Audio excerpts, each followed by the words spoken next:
ये इंसानियत के महान हीरोज और उनके दानवी दुश्मन के बीच फाइनल बैटल थी। पर इस बार हम किसी महान ओपी हीरो को नहीं फॉलो कर रहे।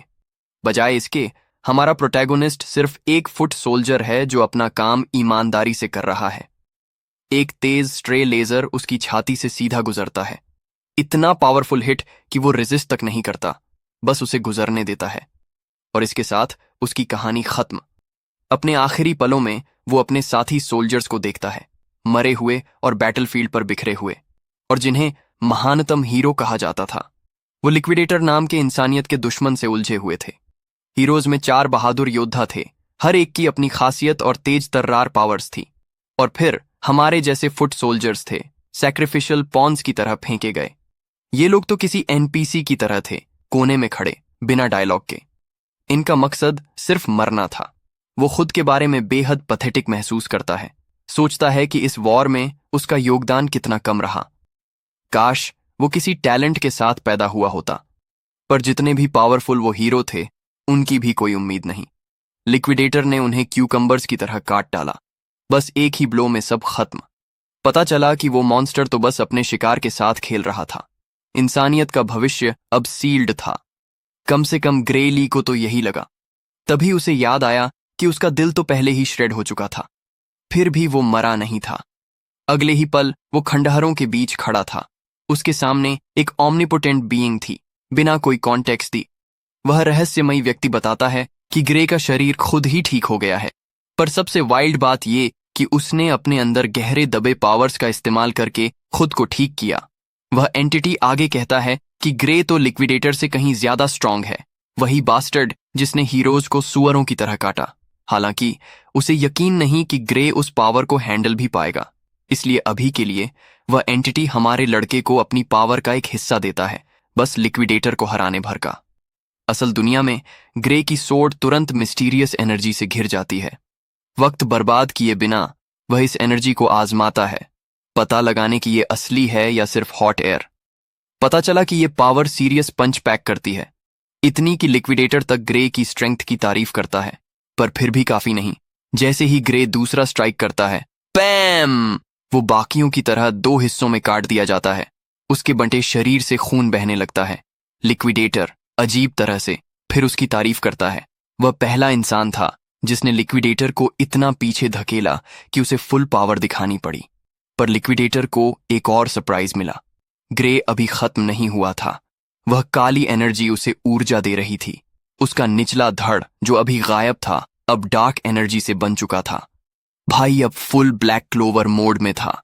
अपनी मैसिव सोर्ड के साथ वह दृश्य देखने लायक था। सोचो कि कोई लिक्विडेटर को हिला सकता था। दुश्मन के पास अपनी रक्षा के लिए हनीकोम शील्ड खड़ा करने के अलावा कोई चारा नहीं। ग्रे अब इंसान जैसा भी नहीं दिखता। वह अपनी कोलोसल ब्लेड के साथ टूट पड़ा और इम्पैक्ट ने हवा में शॉक वेव्स पैदा कर दी। शील्ड चमकते टुकड़ों में बिखर गया और मिस्टर कॉकी को उस हिट का फुल ब्रंट खाना पड़ा। अब वह बास्टर्ड सोच रहा था कि क्या जिससे वह लड़ रहा है वह इंसान भी है। उसे यकीन ही नहीं कि ग्रे जिंदा भी है। इसी बीच हमारा लड़का खुद से वही सवाल पूछ रहा था, पर अभी सिर्फ फाइट मायने रखती थी। और हाँ, ये फ्रीक टफ एज नेल्स था, पर हमारा लड़का भी पूरे जोश में था। वह तब तक नहीं रुकने वाला जब तक यह मेनेस मिट न जाए। उसने एक और वाइल्ड स्लैश मारी और इस क्रीपी दान से गोल्डन खून बहने लगा। जवाब में उस फ्रीक ने कुछ नेक्स्ट लेवल जुट्सु निकाला और सेलेस्टियल विंग्स उगा लीं। लगता था जैसे वह टाइम से खेल रहा हो। दिन रात में बदल गया। चांद गॉड्स के स्पॉटलाइट की तरह चमकने लगा। काफी इंप्रेसिव था, ग्रे भी मानता है, पर इतना भी नहीं कि उसका कॉन्फिडेंस डगमगाए। वह फुल थ्रॉटल चला गया, लिक्विडेटर की गर्दन पर प्रेम्प्टिव स्ट्राइक किया। पर हैरानी की बात, तलवार भेद नहीं पाई। उसके चारों ओर कुछ वियर्ड शील्ड था। फिर वह कुछ बकवास बोलने लगा जो मेरे सिर के ऊपर से निकल गया। इस प्लेन ऑफ ट्रू डस्क में उसे चोट नहीं पहुंच सकती। कम से कम यही तो ये बास्टर्ड दावा करता है। उसने ग्रे को आसमान देखने को कहा ताकि वह देख सके ये बास्टर्ड कितना डीप और इपाइस है। हमारे लड़के ने क्यूरियोसिटी में ऊपर देखा और एक चमकती स्टार जैसी चीज दिखी, इनसेन इंटेंसिटी के साथ। फिर बूम, वह चीज मीटियर की तरह टकराई और ग्रे को एग्जिस्टेंस से ही मिटा दिया। लिक्विडेटर विजयी होकर पीछे बने क्रेटर को देख रहा था, पर शुक्र है वह मिस्टीरियस एंटिटी फिर समय पर आ गई। उसने सब कुछ रिवाइंड कर दिया और हमारे लड़के को अतीत में भेज दिया, एक ही मिशन के साथ, दुनिया बचाना। वैसे उस रहस्यमयी व्यक्ति का नाम क्रोनोस था। जाहिर है उसका और लिक्विडेटर का कोई इतिहास था, पर कोई नहीं बता रहा कैसा। खैर, कट टू हमारा लड़का। उसकी आंखें एक शांत हरे भरे नेबरहुड में खुलीं, रिग्रेशन के ठीक बाद। शांत, काल्म और बेहद फोटोजेनिक। पता चला वो अपने होम टाउन रेनाडो विलेज में था। बस होम टाउन ही नहीं, बल्कि उसका पास्ट वर्जन। वह करीब 15 साल पीछे आ गया था। लगता था क्रोनोस ने अपना वादा निभाया। ग्रे को दुनिया बचाने का एक लास्ट शॉट देने के लिए समय में पीछे भेजा गया था। अचानक उसके हाथ में तेज दर्द हुआ। जब उसने देखा तो हाथ पर घाव और कलाई पर बैंडेजेस थीं। अब सोचते हुए उसे याद आया, ये वो टाइम था जब वह बेल्डर और उसके गैंग के लिए पंचिंग बैग बना हुआ था। पर इस नई जिंदगी में अगर वो अब भी बुलीड होता रहे तो बेहद पैथेटिक होगा। फिर भी वो उन लड़कों से हेड ऑन लड़ नहीं सकता था। भाई तो उनके लीग से बाहर था। लिक्विडेटर को हराना तो अब भी कोई सपना लगता था। उसे इन बुलीज से निपटने का रास्ता ढूंढना था, नहीं तो वही सफरिंग दोहरानी पड़ेगी। लगता था ब्रो को ब्रेक नहीं मिलेगी, या फिर मिलेगी। हालात ने उसी पान से सामना करा दिया जिससे वह सबसे ज्यादा डरता था, बिल्कुल बेल्डर और उसके गूंस। चूंकि उन्हें बोर हो रहा था, वो हमारे लड़के की तलाश में थे। गुड ओल्ड फैशन्ड बुलिंग की अपनी परंपरा जारी रखने को बेताब। उन्होंने उसके पैरों पर एक स्पेयर सोड फेंकी और उसे उठाने का आदेश दिया। हमारा लड़का तलवार की ओर हैरानी से देखता रहा। उसने अभी तक नहीं समझा था कि ये गूंस क्या करना चाहते हैं। आखिर 15 साल बीत चुके थे, यादें धुंधली थीं। बेल्डर ने सोचा ग्रे जानबूझकर क्लूलेस बन रहा है, इसलिए उसने काइंडली उनकी यूजुअल मॉक बैटल्स के बारे में याद दिलाया। ये सुनकर ग्रे ने तुरंत अपने इंजर्ड हैंड की ओर इशारा करके इन पेस्ट्स को टालने की कोशिश की। वह आमंत्रण के लिए आभारी था, पर दुर्भाग्यवश इंजरी ठीक नहीं हुई थी। पर लगता था ब्रो तब तक इन होबोस से छुटकारा नहीं पा सकता जब तक वह तलवार उठाकर नहीं लड़ता। उन्होंने अश्योर किया कि तलवारें पूरी तरह ब्लंट थीं, इसलिए चोट लगने का बेरली कोई चांस था। पर ग्रे को लगता था चोट तो लग ही सकती है। आखिर ब्लेड चाहे जितनी भी ब्लंट हो, वो आयरन का टुकड़ा तो है। गलत जगह पर एक गलत वॉर हेवन का वन वे टिकट दिला सकता है। उसकी बात में दम था। बॉल्स पर एक जेंटल टैप और आप अनबेरेबल पेन में जमीन पर दुगुने हो जाएंगे। पर इन लोगों को ग्रे के लॉजिक का पता नहीं था। बेल्डर ने मुद्रा बनाई और स्ट्राइक करने को तैयार हो गया। उसे ग्रे से ना सुनना नापसंद था, इसलिए वह एक रेजिंग बुल की तरह ड्यूअल शुरू करने को उस पर टूट पड़ा। ग्रे को तलवार उठाने का समय दिया गया था, पर अब तक वह नहीं उठाई थी और बेल्डर पहले ही चार्ज कर रहा था। हमारे लड़के को यह रिडिकुलस लगा कि यह आदमी इसे मॉक बैटल कह रहा था, जबकि वह अपनी ही मां से नाराज होकर आ रहा था। तभी ग्रे को कुछ याद आया। एक पूर्व मिलिट्री डॉक्टर ने उसे बताया था कि उसकी सोर्ड्समैनशिप कभी इंप्रूव नहीं हुई, क्योंकि बचपन में उसे इंजरी लगी थी। अब सोचते हुए शायद यही वो इंजरी थी जिसने उसकी जिंदगी हमेशा के लिए बदल दी और उसे एक रंट की तरह जीने पर मजबूर कर दिया। बेल्डर अपनी ब्लेड के साथ टूट पड़ा, पर ग्रे ब्लर की तरह हट गया और हमले से बच गया।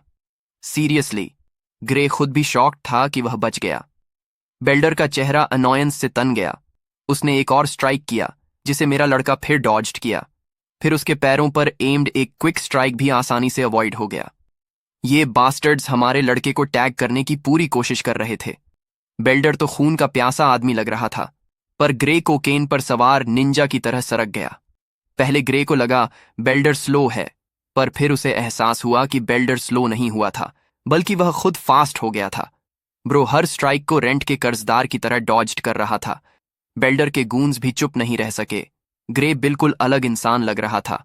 उसका शरीर पहले जैसा नहीं था, पर उसके दिमाग में हर लड़ाई की यादें थीं। उस अनुभव के साथ उसका शरीर ऑटो पायलट पर था। उन हमलों से बचने के लिए उसे मुश्किल से ही कोशिश करनी पड़ रही थी। फिर ग्रे ने तलवार उठाई ताकि यह सो कॉल्ड मॉक बैटल जारी रहे, जो अब मॉक नहीं रह गई थी। बेल्डर अपने ईगो में डूबा हुआ था, ग्रे को अपनी ब्लंट ब्लेड से कुचलने को बेताब। पर मेरे लड़के ने बहुत सह लिया था। उसने पहली बार तलवार घुमाई। उस पावरफुल स्विंग के सडन जर्क से बेल्डर के हाथ में हेल जैसा दर्द हुआ। इससे पता चला बेल्डर वाकई कितना पैथेटिक था। ग्रे को खुद लूजर लगा ऐसे वीकलिंग से लड़कर, पर उसे यह भी लगा कि बेल्डर जरा भी पिटी का हकदार नहीं। वही पीस ऑफ हाइंबाना था जिसने ग्रे को बुलीड किया, उसका भविष्य छीना और सारी सफरिंग पैदा की। इसलिए पूरे सम्मान के साथ ग्रे अब बेल्डर को उसकी ही दवा चखाने वाला था। अगली चाल में ग्रे ने एफर्टलेसली बेल्डर के हाथ से तलवार झटक दी। बेल्डर बिना हथियार के रह गया। जबकि बेल्डर सिर्फ ह्यूमिलिएशन महसूस कर सकता था, ग्रे को एहसास हुआ यह आदमी उसकी सोच से भी बुरा था। उसने मौका देखकर बेल्डर की सोर्ड्समैनशिप पर मॉक करते हुए एक जैब मारी। एक ही ब्लो में बेल्डर की तलवार उड़ गई। खैर, बिना हथियार के होना कोई बड़ी प्रॉब्लम नहीं थी। आखिर बेल्डर ने ही जोर देकर कहा था कि ये ब्लंट ब्लेड्स फाइट में इस्तेमाल करने के लिए पूरी तरह सेफ हैं। ग्रे अब पूरी तरह पागल हो गया। उसने ब्लेड इतनी तेजी से घुमाई कि उसने बेल्डर की स्किन काट दी। खून बह निकला। स्थिति की गंभीरता समझते ही बेल्डर के घुटनों ने साथ छोड़ दिया। रुको, ग्रे ने सोचा, वह ब्लंट ब्लेड इस्तेमाल कर रहा है। फिर यह बास्टर्ड खून क्यों बहा रहा था? जब उसने अपनी ब्लेड देखी तो पता चला वह सच में ब्लंट थी। अगर शार्प सोर्ड होती तो यह आदमी अब तक डेड होता। अब हाथ की स्थिति से ध्यान न भटकाएं। ग्रे ने ब्लेड घुमाई और कई दांत तोड़ डाले। बेल्डर की नाक क्रेजी तरीके से बहने लगी। मेरा लड़का अब इस बास्टर्ड के ठीक ऊपर खड़ा था। उसे जिंदगी भर के लिए ठंड लगा दी। अहंकारी पीसेस ऑफ टीशोज को रोते हुए मेस में बदलते देखना हमेशा अम्यूजिंग होता है। लगता था इतना काफी था बेल्डर को जिंदगी भर के लिए हम्बल करने के लिए। अरे, मैंने जल्दी बोल दिया। ये बास्टर्ड अभी तक सबक नहीं सीखा था। उसने अपने गूंस को आदेश दिया, हमारे लड़के को पकड़ो और तब तक पीटो जब तक वह पूरी तरह खराब न हो जाए। गूंस आगे बढ़ने से हिचकिचाए। कारण स्पष्ट था, उन्होंने अपने बॉस को पैथेटिक डॉग की तरह पिटते देखा था। इसलिए उसी फेट का शिकार होना कोई सेंस नहीं रखता था, भले ही उनके पास उसे अवॉइड करने की पावर थी। एक ने सुझाव दिया वे यूनिसन में अटैक करें ताकि ग्रे को ओवरवेल्म कर सकें। तीनों ने तुरंत एक्शन में कूदकर हमारे लड़के को हर तरफ से घेर लिया। ग्रे फिर भी बिल्कुल नॉनशलांट था। अगर ये लोग अपनी डेथ विश पूरी करना चाहते हैं तो मेरा लड़का पूरी तरह तैयार था। सब उस पर कूदे, उसे यहीं खत्म करने का इरादा रखते हुए। पहले ग्रे के मन में इन होबोस के लिए थोड़ी सिंपैथी थी और उसने उन्हें स्पेयर करने का फैसला किया था, पर लगता था वे तब तक नहीं रुकेंगे जब तक सबक नहीं सीख लेते। इसलिए उसने इन गटर गॉबलिन्स को वह दिया जिसके वे असली हकदार थे। जल्द ही उनके चेहरे बेबुनियाद फेस मसाज के बाद बबून के पिछवाड़े की तरह सूज गए। फिर से ग्रे को यह रिडिकुलस लगा कि ये रोते हुए इमोजीज कभी उसका वर्स्ट नाइटमेयर हुआ करते थे। उसे याद आया, ये ग्रुप अभी सीरियस सोर्ड्समैनशिप डोजो के स्टूडेंट्स थे। बेल्डर ने माना वे उस डोजो के स्टूडेंट्स थे, हालांकि हाल में वे वहां नहीं जा रहे थे, क्योंकि ये सॉगी बिस्किट्स सोचते थे कि वे पहले ही काफी पावरफुल हो चुके हैं। हालांकि स्ट्रांग होने का ये काफी लो स्टैंडर्ड था। ग्रे को डोजो से ज्यादा उम्मीद नहीं थी। उसने डोजो में शामिल होने में इंटरेस्ट दिखाया, इसलिए वह चाहता था ये गूंस उसके रेफरल बने। बेल्डर ने रिक्वेस्ट पूरी करने से इनकार कर दिया।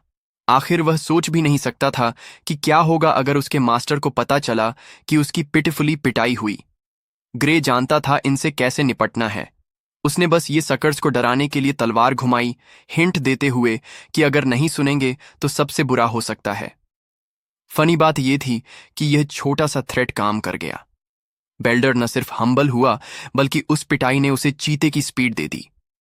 वह सचमुच डोजो तक पहुंचने के लिए सड़क पर चीटा की तरह दौड़ा, अपने दोस्तों को पीछे छोड़कर। कुछ देर बाद वे शहर में दाखिल हुए। चलते हुए बेल्डर ने क्यूरियोसिटी जताई, ग्रे को डोजो में शामिल होने में क्यों इंटरेस्ट है। पता चला इस डोजो की एकेडमी में रिकमेंडेशन स्लॉट थी।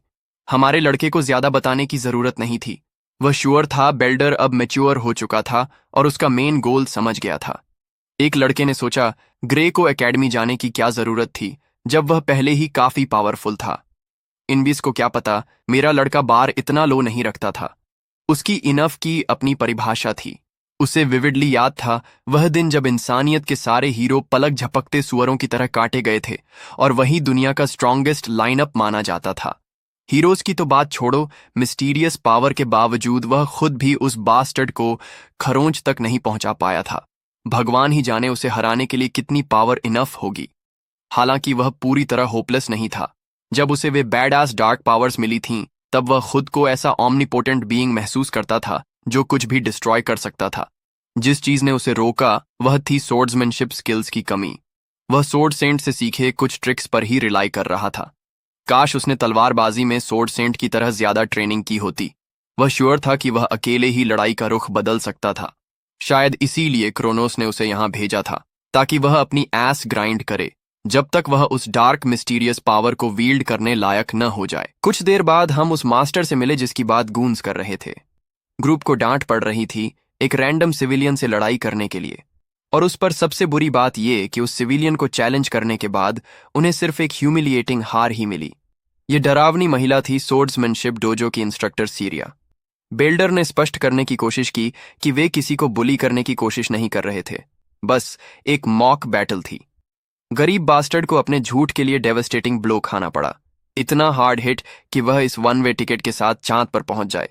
उसके गूंज टेरर में कांप रहे थे, बस इस दिन को सरवाइव करने की कामना करते हुए। डरने की कोई बात नहीं दोस्तों, उसने जो स्टंट खींची वह एक छोटा सा सबक था जो वह इन फूल्स को सिखाना चाहती थी। अगर अनार्म्ड इंसान को पीटना वे मॉक बैटल कहते हैं, तो जो उसने किया वह भी मॉक बैटल ही थी। उसने अपनी तलवार बेल्डर के बदसूरत चेहरे पर तानी और उसे तुरंत डोजो से निकाल दिया।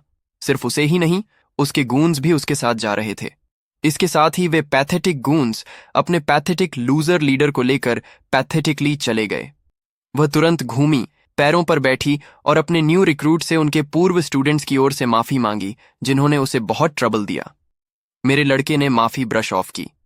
बिजनेस पर वापस आते हुए उसने सुना था वह एकेडमी के लिए रिकमेंडेशन चाहता है, जिसकी हमारे लड़के ने पुष्टि की। चूंकि बेल्डर और उसकी सेकंड रेट टीम ने उसे बहुत ट्रबल दिया था, वह उसके लिए रिकमेंडेशन लेटर लिखने को तैयार थी। हालांकि ऐसा करने से पहले वह चाहती थी वह अपना वर्थ साबित करे। दोनों प्रतियोगी एक दूसरे के सामने खड़े हुए, हाथ में वुडन सोर्ड्स। सीनियर होने के नाते उसने जेनरसली पहला स्ट्राइक करने का मौका दिया और इस तरह ब्लोज का आदान प्रदान शुरू हुआ। वे इतनी तेजी से चलते कि उनके फियरसम स्ट्राइक्स के पीछे सिर्फ सिलुएट्स के निशान रह जाते। इतने में सीरिया अपना काम कर रही थी, हमारे लड़के की कैपेबिलिटीज का आकलन करना। वह बता सकती थी उसकी सोर्ड्समैनशिप उसकी उम्र के हिसाब से काफी प्रैक्टिकल थी। ऐसा लगता था जैसे उसने पहले काउंटलेस बैटल्स लड़ी हों।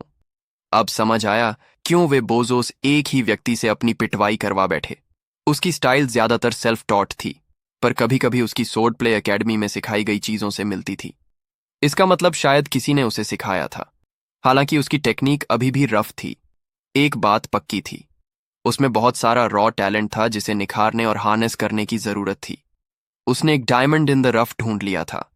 अब जब उसने आकलन कर लिया, उसने ड्यूअल खत्म करने का फैसला किया, आखिरी ब्लो देकर। हमारा लड़का खुद को बचाने के लिए तैयार हो गया और एफर्टलेसली उसके अटैक को पैरी कर दिया। यह मकाब्र डांस फिर शुरू हो गया। ब्रो हर अटैक को ऐसे पैरी कर रहा था जैसे उसे डैमेज से एलर्जी हो। इससे महिला एंग्शियस हो गई। उसकी तरफ से कोई हेजिटेशन नहीं था, यह उसे परेशान कर रहा था। ऐसा लगता था कोई भी अटैक उसके स्टैंस को फॉल्टर नहीं कर सकती। हेल, वह खुद पर अनॉयड भी महसूस करने लगी, सोचकर कि उसे इस मॉक बैटल में फुल पावर दिखानी पड़ रही थी, जो सिर्फ इस यंग गन की कैपेबिलिटीज गेज करने के लिए थी। वह ओवरवेल्म्ड हो गई, यहां तक कि उसे फियर महसूस हुआ। एक पल के लिए वह किसी डिमोनिक एंटिटी की तरह लगा जो कुछ मैसिव अनलीश करने वाला था। हमारे लड़के की लास्ट स्विंग सरवाइव करने के बाद उसे एहसास हुआ वह तो बस एक वाइल्ड स्विंग थी। उस क्रेजी स्विंग के बाद ग्रे थकान महसूस करने लगा और उसका एनर्जी लेवल गिर गया। महिला ने उसे सल्किंग देखा और गलती से समझा यह उसकी डिफेंस में वीकनेस है। वह एक फाइस्टी कैट की तरह झपटी और खुद को चेकमेटेड पाया। दूसरे यूनिवर्स से आई वर्जिल की बेटी अब स्पीचलेस थी। जैसे ही उसे लगा उसने विनिंग मूव ढूंढ लिया है और हमारे लड़के को स्ट्राइक करने को तैयार थी, टेबल्स पलट गए। टूटी हुई वुडन सोर्ड जमीन पर गिरी, जबकि ग्रे एक सेकंड के लिए स्टम्प्ड रह गया। उस पल उसे वही डार्क पावर फिर महसूस हुई जो उसे लिक्विडेटर से लड़ाई में मिली थी। इसका मतलब था कि रिग्रेशन के बाद भी उसे अपनी एबिलिटीज तक पहुंचती। पर फिर वह हुआ, एक एगनाइजिंग ड्रॉबैक ने उसके शरीर को इतने पेन में डुबो दिया कि वह घुटनों पर गिर गया। वह खड़ा होने के लिए खुद को संभाल भी नहीं पा रहा था। सरिया उसकी हालत देखकर अलार्म्ड थी और मदद करना चाहती थी। अपनी पावर का एक फ्रैक्शन इस्तेमाल करने के बाद भी ग्रे को एहसास हुआ कि उसका वर्तमान शरीर उसकी एबिलिटीज एग्जिबिट नहीं कर सकता। फिर भी उसने डिटर्मिनेशन जुटाया और फिर से पैरों पर खड़ा हो गया, चाहे उसका शरीर कांप ही क्यों न रहा हो। ठीक होने का दावा करने के बाद ग्रे अपने विचारों में खो गया। उसे एहसास हुआ कि वह मुश्किल से ही खड़ा हो पाया था, जो यह एम्फसाइज करता था कि उसे अपनी एबिलिटीज के साथ कितना एफिशिएंट होना पड़ेगा। ओह, वह अपनी पावर की जानकारी अपने सामने खड़ी अनुभवी सोर्ड मास्टर को बताने के बारे में भी सोच रहा था। सारा उसे डेड लॉस्ट एंड कंफ्यूज्ड देख रही थी। इसी बीच हमारे लड़के ने क्लियर हेड से स्थिति का आकलन किया और निष्कर्ष निकाला कि उसे किसी को भी यह रिडिकुलस कहानी नहीं बतानी चाहिए। आखिर उसकी डार्क पावर्स को कंट्रोल करना उसके बस में भी नहीं था। इसे ध्यान में रखते हुए उसने एक इनोसेंट बहाना बनाया कि वह बस ओवर एक्सर्टेड हो गया था, पर सोर्ड मास्टर को उसकी एक भी दम नहीं पड़ी। उसे लगा कि यह बहाना कितना रिडिकुलस था। पहली बात तो वे डल वेपन से लड़ रहे थे, उसकी वुडन सोर्ड कैसे कट गई? वह इतनी क्लेवर निकली कि समझ गई ग्रे उससे कुछ छुपा रहा था। वर्जिल की बेटी ने बची हुई तलवार हमारे लड़के की ओर तानी। ग्रे ने पूछा, क्या कोई इश्यू है? उसकी रिएक्शन से साफ था वह अभी कुछ बताना नहीं चाहता। उसने इस पर चैलेंज करने के बजाय उसके फैसले का सम्मान किया। उसने एकेडमी के लिए रिकमेंडेशन पाने में उसकी इनिशियल इंटरेस्ट के बारे में पूछा। हमारे लड़के ने इसे कंफर्म किया। सारा ने भी इनकार नहीं किया। उसने एम्फसाइज किया कि सिर्फ उसके अथॉरिटी से वह उसे रॉयल एकेडमी ऑफ सोर्ड्समैनशिप में रिकमेंडेशन दिलवा सकती है, उनके किंगडम का सर्वश्रेष्ठ एजुकेशनल इंस्टीट्यूट। साथ ही सरप्राइजिंगली उसने उसे उस एकेडमी में भेजने में कोई इंटरेस्ट नहीं दिखाया। उसने कहा कि ग्रे उस एकेडमी के लिए अनफिट था। उसकी ठंडी बातें किसी भी ब्लेड से ज्यादा तेज थीं।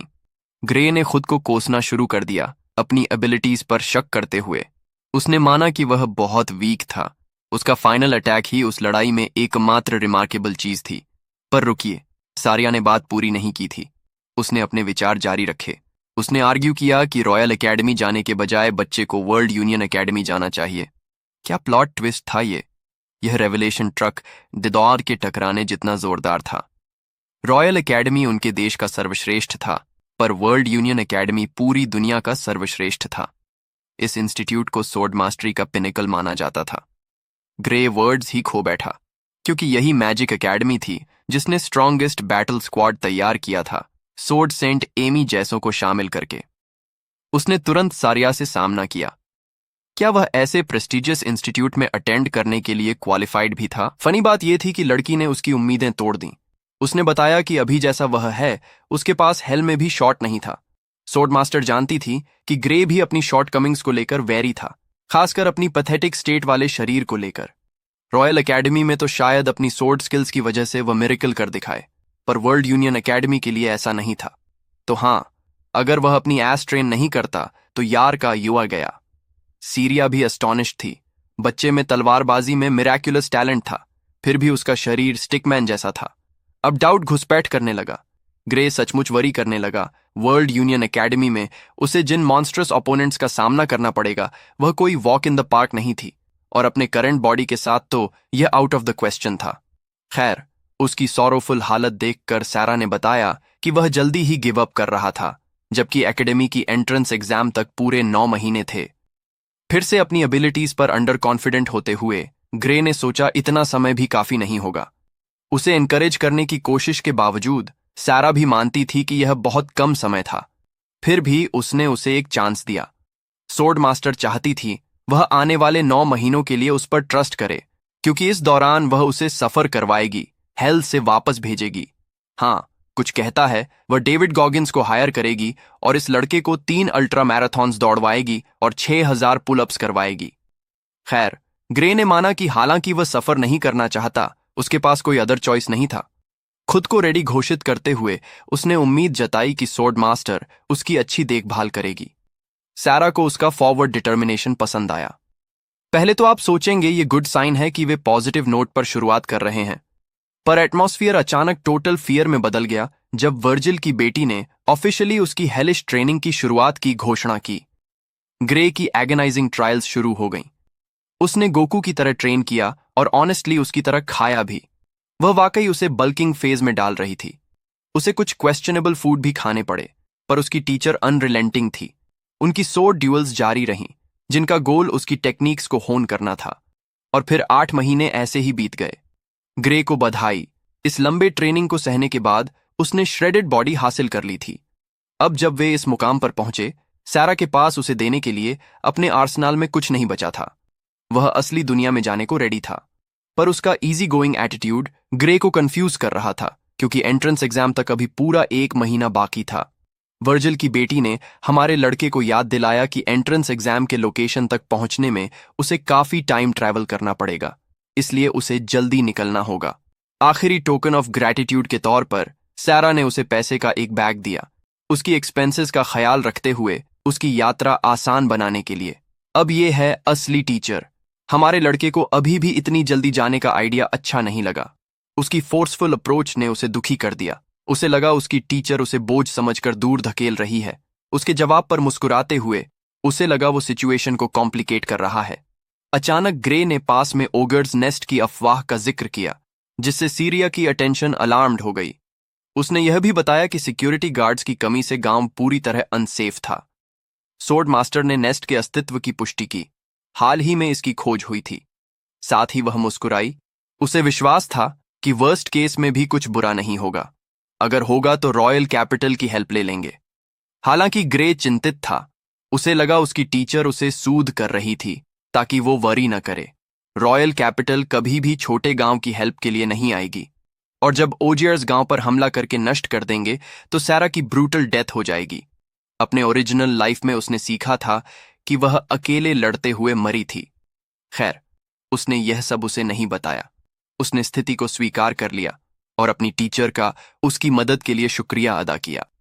ग्रे तुरंत निकलने की योजना बना रहा था, जिससे सारिया मुस्कुरा दी। वह और उसके दोनों बिग पर्सनैलिटीज उसके पास होने की जोरदार रूप से रूटिंग कर रही थीं। कुछ दिन बाद हमें उसका एक दृश्य मिलता है। वह नेस्ट का पता लगाने के लिए खतरनाक रास्ते पर चल रही थी। यहां इंसानों के स्केलेटल रिमेन्स डरावने ढंग से पेड़ों पर टंगे हुए थे, वार्निंग के तौर पर। सारा स्काउट से मिली जानकारी का इस्तेमाल करके नेस्ट ट्रैक करने की कोशिश कर रही थी। आगे खून का निशान देखकर उसे पता था खतरा आसपास ही है। पर कुछ करने से पहले सोर्ड मास्टर अपने डिसाइपल की फेमिलियर आवाज से अलार्म्ड हुई। पेड़ की डाल पर बैठे हुए उसने पूछा, उसकी बिलव्ड मास्टर इतनी रात में कहाँ जा रही है? उससे सरप्राइज पाते हुए उसने पूछा, वह यहां क्या कर रहा है जबकि उसे एकेडमी पर फोकस करना चाहिए। जमीन पर पैर रखते हुए उसने उल्टा उसे टॉन्ट किया। अब उससे सवाल करने का समय नहीं था। उसने झूठ बोला था। जब कहा था वह नेस्ट की स्थिति इग्नोर करके रॉयल कैपिटल को हैंडल करने देगी। सारा ने बहाना बनाया कि रॉयल कैपिटल ने पर्सनल मैटर्स की वजह से आने से इनकार कर दिया था, इसलिए उसने खुद यह जॉब ली थी। उसे अपनी सोर्ड एबिलिटी पर कॉन्फिडेंस था। उसे विश्वास था कि नेस्ट में जो कुछ भी हो वह उसे डिफीट कर सकती है, खासकर स्काउट की रिपोर्ट मिलने के बाद। सारा ने बताया कि उसका ओपोनेंट एक इलीट ओगियर होगा और हेंचमैन मॉन्स्टर्स की संख्या लगभग 50 होगी, बॉस को छोड़कर। वह जानती थी इतनी संख्या के कारण मॉन्स्टर्स से लड़ना टफ होगा, पर यह उसे जाने से नहीं रोक रहा था। वैसे ग्रे भी मानता था कि इलीट ओगर स्ट्रांग नहीं होता, कम से कम उसकी कैलिबर की महिला को हराने लायक तो नहीं।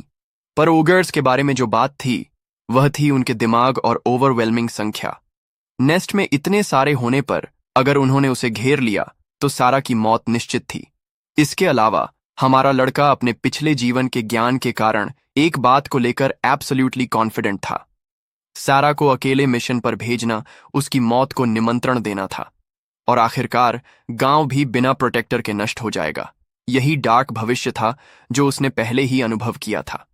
इसे ध्यान में रखते हुए यंग डिसाइपल ने उसके साथ टीम अप करने का रिक्वेस्ट किया, पर उसकी मास्टर काइंड नहीं थी। उसने कहा वह अकेले ही ठीक है। इस बात को कन्विंस करने में टाइम बर्बाद करने के बजाय कि वह काफी नहीं होगी, ग्रे ने क्लेवरली बताया कि वह रियल कॉम्बैट एक्सपीरियंस हासिल करना चाहता है।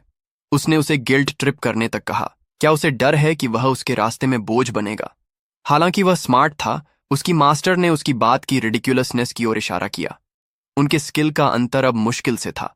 उनकी मॉक बैटल्स में भी वह उससे लड़ने में स्ट्रगल करती थी। इस तथ्य को ध्यान में रखते हुए भी सारा ने अपने डिसाइपल को याद दिलाया कि रियल बैटल बहुत अलग होती है, खासकर जब आप इस तरह के मॉन्स्ट्रस नेस्ट का सामना कर रहे हों। इस काम में इमेंस डेंजर था। यही कारण था वह ग्रे को अपनी जान जोखिम में नहीं डालना चाहती थी, कम से कम तब तक नहीं जब तक उसके पास और कॉम्बैट एक्सपीरियंस न हो। उसका डिसाइपल उसकी कन्विक्शन सुनकर डेवस्टेटेड हो गया। आखिर सारा अपने स्टांस पर अडिग थी, इसलिए वह एक लास्ट रिजॉर्ट के लिए गया, एक आइडिया जो वह अपनी मास्टर के साथ शेयर करना चाहता था।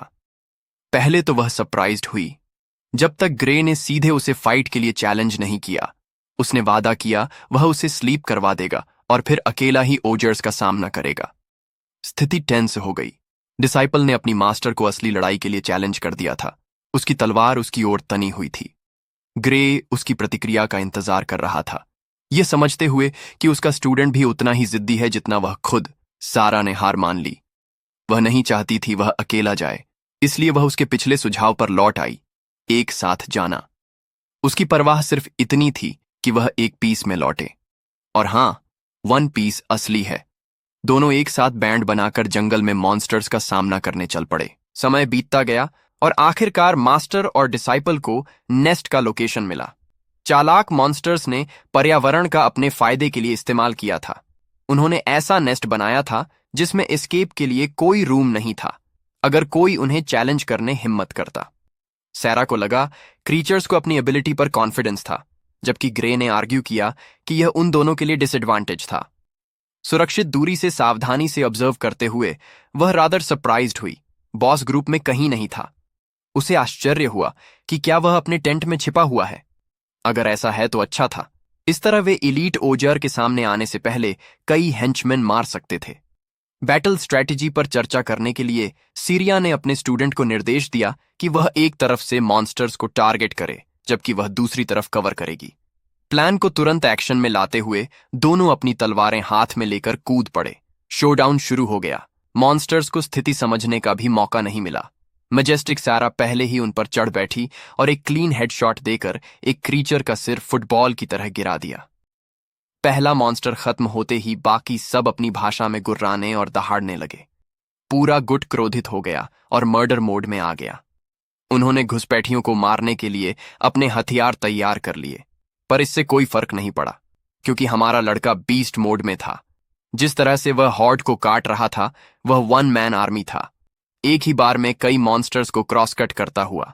एलिगेंट सैरा भी वहीं थी, अपनी इंप्रेसिव स्किल्स का प्रदर्शन करती हुई जो उसने पापा वर्जिल से सीखी थीं। दोनों अनस्टॉपेबल थे। ग्रे और सीरिया ने एक दूसरे की पीठ परफेक्टली कवर की। कुछ ही मिनटों के भीतर नजर में आने वाला हर मॉन्स्टर उनके लिए बॉडी काउंट बन गया। वैसे वह एक्चुअली प्रिटी इम्प्रेस्ड थी ग्रे के अनफ्लिंचिंग डिटर्मिनेशन से एक रियल बैटल में। वह कभी इतना रेडी नहीं था। उसने अपनी मास्टर को भी गार्ड पर रहने की चेतावनी दी, पर बात यह थी स्थिति में कुछ उसे बैड फीलिंग दे रहा था। यह लड़ाई उनके लिए बहुत आसान रही थी, बहुत ज्यादा आसान। अगर यही लेवल था जिसका सारा को सामना करना था तो वह बिना उसकी हेल्प के भी सबको अकेले ही हरा सकती थी। और यही उसे अनईजी कर रहा था, क्योंकि जो कुछ भी टेंट में आराम कर रहा था वह उनके अब तक के सामने आए किसी भी चीज से ज्यादा डरावना होने वाला था। जिसकी बात हो रही थी वह क्रीचर की मेनेसिंग आंखें अंधेरे टेंट से चमकीं, दूर से उसे घूरते हुए। जैसे ही ग्रे उस क्रीचर की आंखों के संपर्क में आया वह शॉक में सिहर गया। अपनी स्ट्रेंथ के बावजूद वह डर गया और अपनी मास्टर से तुरंत जाने को कहा। सैरा को समझ नहीं आया अचानक उसे क्या हुआ। बिना कुछ समझाए उसने डर भरी आवाज में उसे रन करने को चिल्लाया। सैरा ने सवाल नहीं किया, वह बस उसके इंस्ट्रक्शंस का पालन करते हुए उसके पीछे भागी। जैसे ही वे भाग रहे थे आप सोच रहे होंगे वे बच जाएंगे, पर ना, क्योंकि उनका डरावना ओपोनेंट आसमान से छलांग लगाता हुआ मैसिव वर्टिकल के साथ आ गिरा। ग्रे भयभीत हो गया जब मॉन्स्टर ने जमीन पर पैर जमाए और हिम्मती इंसानों का सामना किया। सारिया का एक्सप्रेशन शॉक में बदल गया। उसने बताया कि बॉस मॉन्स्टर खुद उनसे लड़ने आया था, पर तभी ग्रे ने एक बॉम्ब शेल गिरा दिया जिसकी किसी ने उम्मीद नहीं की थी। यह बॉस मॉन्स्टर बिल्कुल नहीं है। जैसे ही वह असली बॉस के लोकेशन का खुलासा करने वाला था एक दानवी चीख उनके पीछे से गूंजी। इस प्रोवोकेटिव चीख ने मॉन्स्टर्स के एक और हॉर्ड को उनका पीछा करने के लिए छोड़ दिया। यह थ्रिलिंग शोर सैरा के लिए डेफनिंग था, पर ओगर्स के लिए इसने उन्हें बैटल हंग्री मेनियक्स में बदल दिया। सरिया फियर में कांप उठी, अपनी ही इंद्रियों को समझने में विफल। एलीट ओगर से भी ज्यादा डरावना भयानक कोई क्रीचर था और वही पूरे ग्रुप को कमांड कर रहा था। आखिरकार ग्रे ने खुलासा किया, वे एक ओजर जनरल का सामना कर रहे थे। वही इस मॉन्स्टर नेस्ट का असली बॉस था। मैं आपको याद दिला दूं, वे अभी सचमुच सैंडविच्ड थे। एक तरफ इलीट ओजर था जो उनके एस्केप को ब्लॉक कर रहा था। पीछे जाना भी ऑप्शन नहीं था, क्योंकि एक बड़ा हॉर्ड और नेस्ट का असली बॉस उनका इंतजार कर रहा था। सैरा ने अपना शौक व्यक्त किया। उसे पूरा यकीन था कि वे ऐसे मॉन्स्टर का सामना नहीं कर सकते, चाहे वे कितने भी लेवल पर हों। बचने का उनका एकमात्र चांस था इलीट ओगर को मारना, इसलिए उसने ठीक वही किया। उस बीस्ट पर चार्ज करते हुए अपने हथियार से टकराई।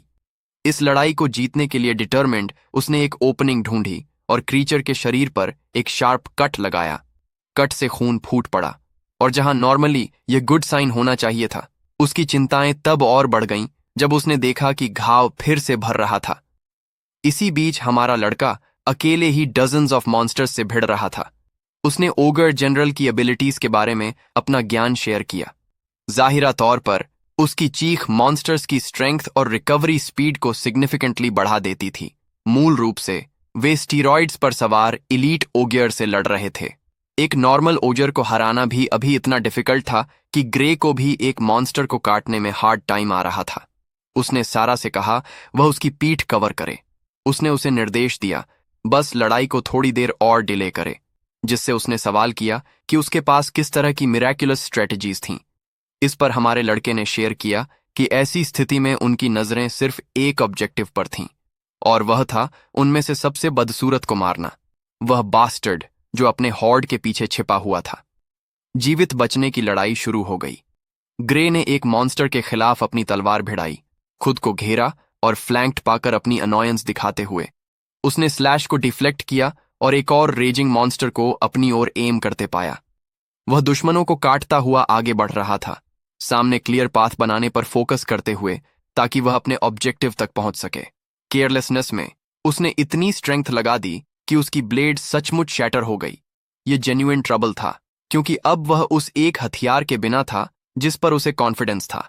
उसने एनहांस्ड ओगर के डाउनवर्ड स्लैश को डॉज किया और अपनी स्पेयर सोर्ड निकालने पर ध्यान केंद्रित किया।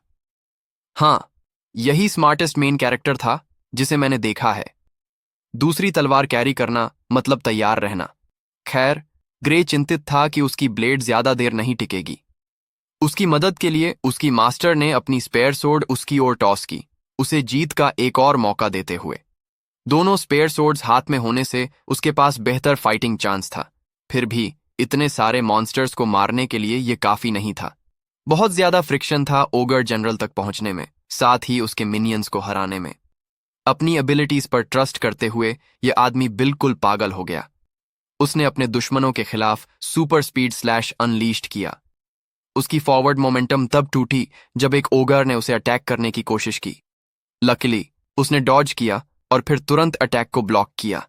लड़ाई उसे थका रही थी, फिर भी उसने सामने वाले मॉन्स्टर्स से निपटने में सिग्निफिकेंट प्रोग्रेस किया। ओगर जनरल को खतरा महसूस हुआ और उसने दूसरी दानवी चीख छोड़ने का फैसला किया। ग्रे के हॉरर के लिए स्ट्रेंथन्ड क्रीचर्स को अब भी एक और बूस्ट इन स्ट्रेंथ मिल चुकी थी। यह लड़का अब गुड टाइम नहीं बिता रहा था, उसके लिए उनसे निपटना और भी मुश्किल हो गया था। ग्रे को एहसास हुआ कि ओजर जनरल इतना इंटेलिजेंट था कि उसकी स्ट्रैटेजी को भांप गया था। अब जब उसे पता था इंसान क्या करना चाहता है, तो ओगर जनरल अपने मिनियंस को लड़ने के लिए उकसाने के लिए चीखता रहा। एक स्ट्राइक को ब्लॉक करते हुए ग्रे ने मॉन्स्टर्स को धकेला और सीधे आगे की ओर भागा। मॉन्स्टर्स का एक हॉर्ड उसका स्वागत करने को तैयार था। हर एक का सामना करने के बजाय उसने एफिशिएंटली उन्हें काटा जो सीधे उसके रास्ते में थे, पर यहां तक कि उससे भी उसके पूरे शरीर पर स्क्रैचेस और इंजरीज आ गए। यह ब्लड बाथ उसे थका रही थी। वह उनके एंडलेस बराज ऑफ अटैक से आगे निकलने के लिए स्ट्रगल कर रहा था। अपनी गार्ड को ढीला छोड़ते हुए उसे एक ओगर ने टैकल्ड किया और जगह पर पिन कर दिया। चीजें उसके लिए बहुत बुरी लग रही थीं, क्योंकि ओजर्स उसे ठीक वहीं पाकर खुश थे जहां वे उसे चाहते थे। लकीली चूंकि वे इतने क्रोधित थे, उन्होंने कोऑपरेट करने की समझ खो दी थी, क्योंकि एक ने बिना सोचे अपने ही एक प्रजाति को काट डाला। ग्रे ने इंटरनलाइज किया कि उनकी स्ट्रेटजी शायद उसकी तलवारों को वीकन करने की थी। जब वह सोच में खोया था, एक गिगा चैड ओगर ने उसका सिर कुचलने के लिए पावरफुल फिस्ट लहराया। यह डू और डाई स्थिति थी और वह स्पष्ट रूप से हिट होने नहीं दे सकता था। इसीलिए उसने नुकसान कम करने के लिए अपनी तलवार का इस्तेमाल किया। पर यहां तक कि तब भी ब्रो भारी क्रैश के साथ जमीन पर जा गिरा, सिर्फ इम्पैक्ट फोर्स से। अपनी जिंदगी के कगार पर पहुंचकर भी यह आदमी अपने टूटे हालात में उठने की कोशिश कर रहा था। यही बैडास की परिभाषा थी। पिछले अटैक ने उसकी स्पेयर सोर्ड डिस्ट्रॉय कर दी थी।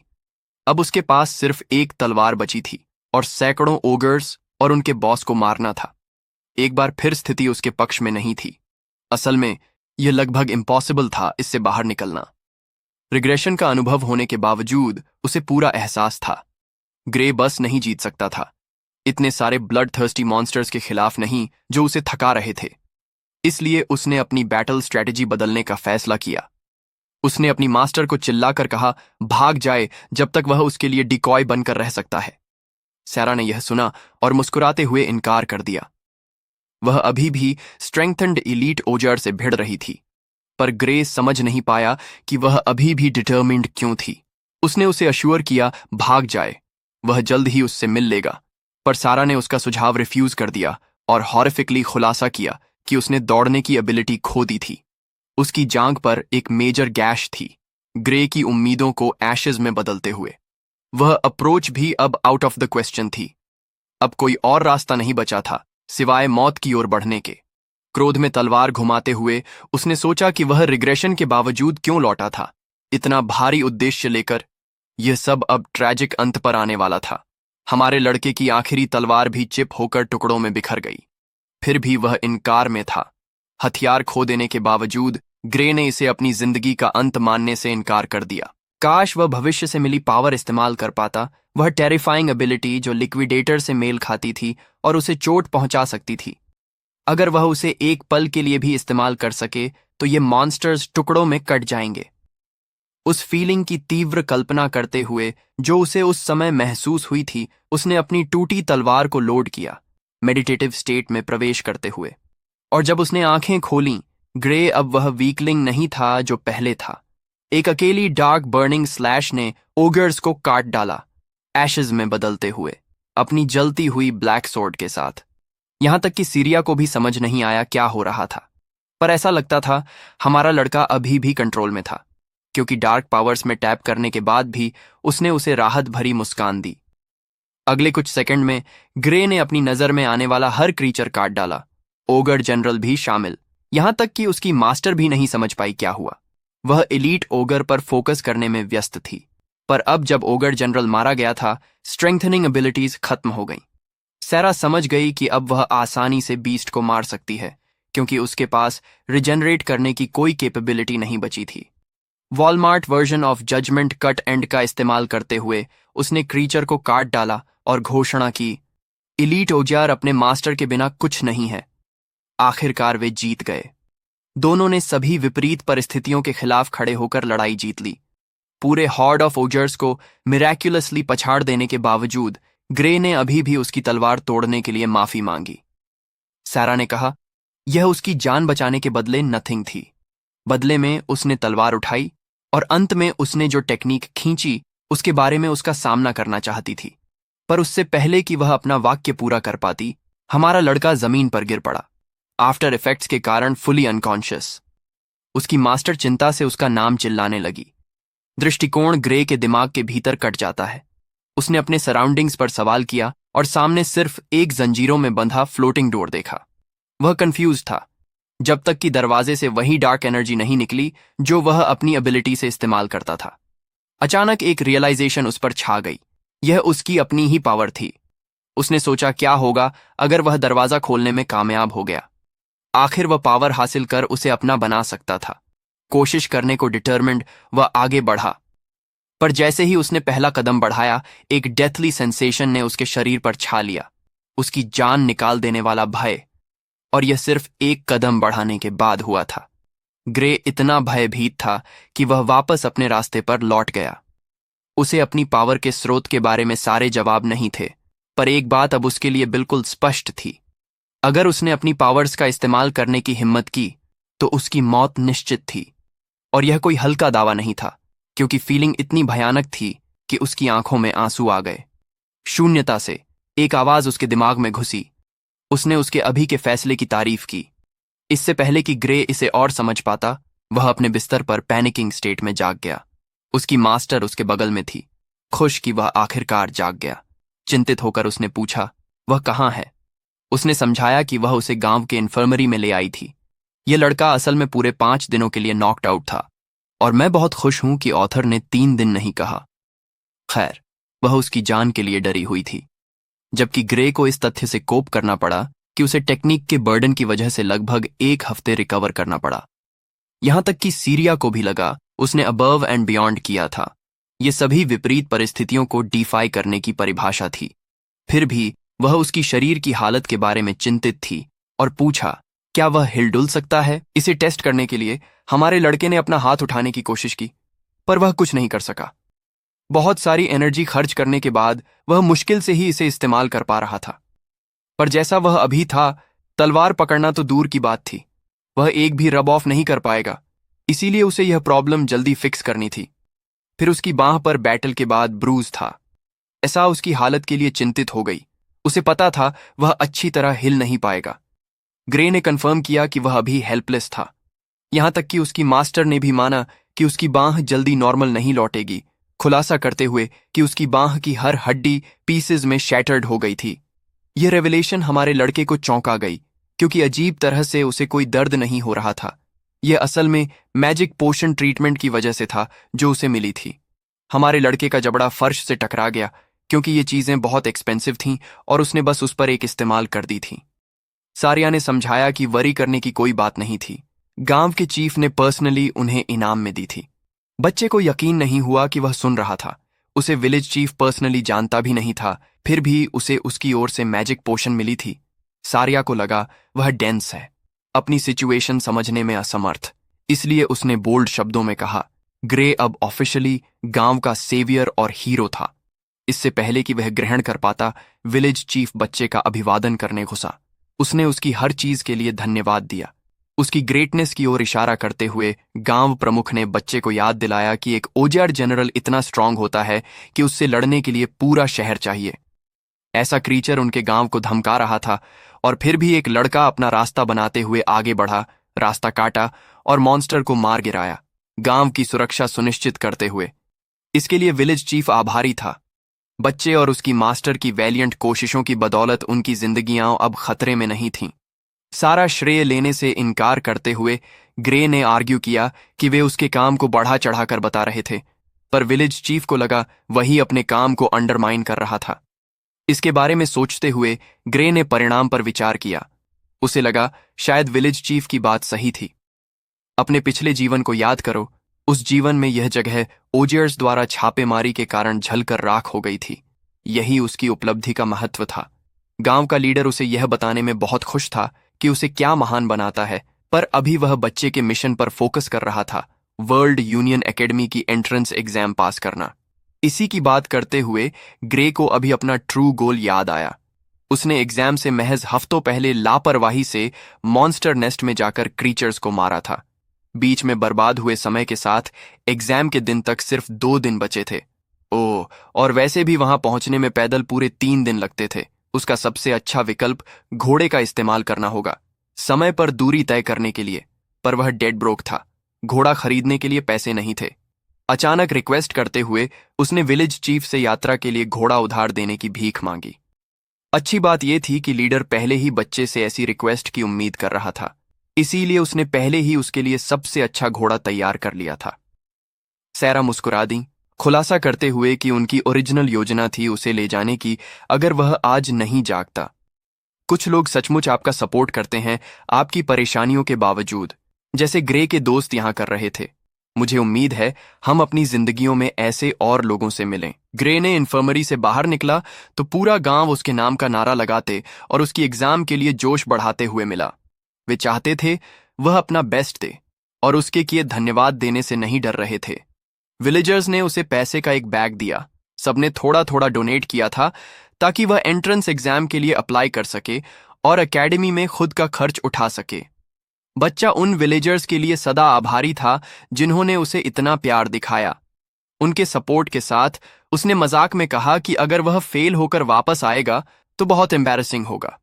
पर सारा अपने स्टूडेंट में एब्सर्डली कॉन्फिडेंट थी। उसने एम्फसाइज किया कि एंट्रेंस एग्जाम के एप्लीकेंट्स में से कोई भी अकेले ओगियर जनरल को हराने में केपेबल नहीं था। पर यही एकमात्र चिंता नहीं थी। बच्चा अपनी बांह को लेकर चिंतित था, जो अभी भी मेस्ड अप थी। कोई नहीं जानता था कि वह कब ठीक होगी। इस पर उसकी मास्टर ने आर्ग्यू किया कि उसे बीच में अपनी लेफ्ट आर्म का इस्तेमाल करना चाहिए। हालांकि उसकी लेफ्ट आर्म पूरी तरह काम कर रही थी, बस वह अपनी राइट आर्म के आदी था। पर उसकी टीचर को लगा उसके स्किल लेवल से कोई फर्क नहीं पड़ेगा। ग्रे ने अपनी चिंताएं शेयर की। एंट्रेंस एग्जाम का लेवल उसके लिए इतना ओवरवेलमिंग हो सकता था कि एक बांह उसे हिंडर करेगी। फिर भी सारा समझती थी कि एकेडमी के टीचर्स या एग्जामिनर्स की नज़र तेज होती है। जब वे उसका टैलेंट देखेंगे तो उसे चुन लेंगे। बच्चे ने घोड़े पर सवारी की, जबकि उसकी टीचर ने कॉन्फिडेंटली घोषणा की कि वह पास होगा। यही एकमात्र परिणाम था। उसने उसके लिए किए सब कुछ का शुक्रिया अदा किया और वादा किया कि वह फेल नहीं होगा। यह याद करते हुए कि पिछले जीवन में गांव जलकर राख हो गया था, वह खुश था कि इन लोगों को भी उसके साथ दूसरा मौका मिला। दुनिया इसी पल से बदलने लगी थी और वह अपनी नई पावर के साथ भविष्य को प्रभावित करना सुनिश्चित करेगा। अगले दृश्य में हमारा लड़का आखिरकार अपने डेस्टिनेशन पर पहुंचा। आगे देखते हुए उसकी नज़र वर्ल्ड यूनियन एकेडमी की भव्यता पर पड़ी। अरीना में एग्जामिनर ने एग्जाम टिकट्स के वितरण की घोषणा की। सभी कैंडिडेट्स अरीना में रहेंगे। ऐसा लगता था बहुत सारे एप्लीकेंट्स थे, पर सिर्फ 20 लोगों को क्लास में सीट मिलेगी। उन्होंने हर साल सीटों की बदलती संख्या के बारे में बहस की, क्योंकि कुछ सालों में एकेडमी ने 50 लोगों को भी स्वीकार किया था, जबकि रेयर मामलों में सिर्फ एक को। तो सिलेक्शन के नियम एब्सोल्यूट नहीं थे। जाहिरा तौर पर प्रोफेसर एरियल ने लाइमलाइट ली और सामने आई। उन्होंने एग्जामिनीज को संबोधित किया और समझाया कि उन्हें प्रस्तुत किए जा रहे पेपर को कलेक्ट करना होगा। उनकी उंगलियों के स्नैप से एक पीला वॉर्टेक्स खुला, मैजिकल एनर्जी छोड़ते हुए और ऑटोमेटिकली हर एग्जामिन के हाथ में टिकट्स मैनिफेस्ट करते हुए। हमारे लड़के ने अपनी टिकट कलेक्ट की। उसका एग्जामिनी नंबर था 513 फेंसिंग कोर्स के लिए। प्रोफेसर एरियल ने जोड़ा कि उनकी टिकट सिर्फ सबसे क्रिटिकल डिटेल्स शेयर करती थी, पर चिंता की कोई बात नहीं, प्रोसेस हर साल वही थी।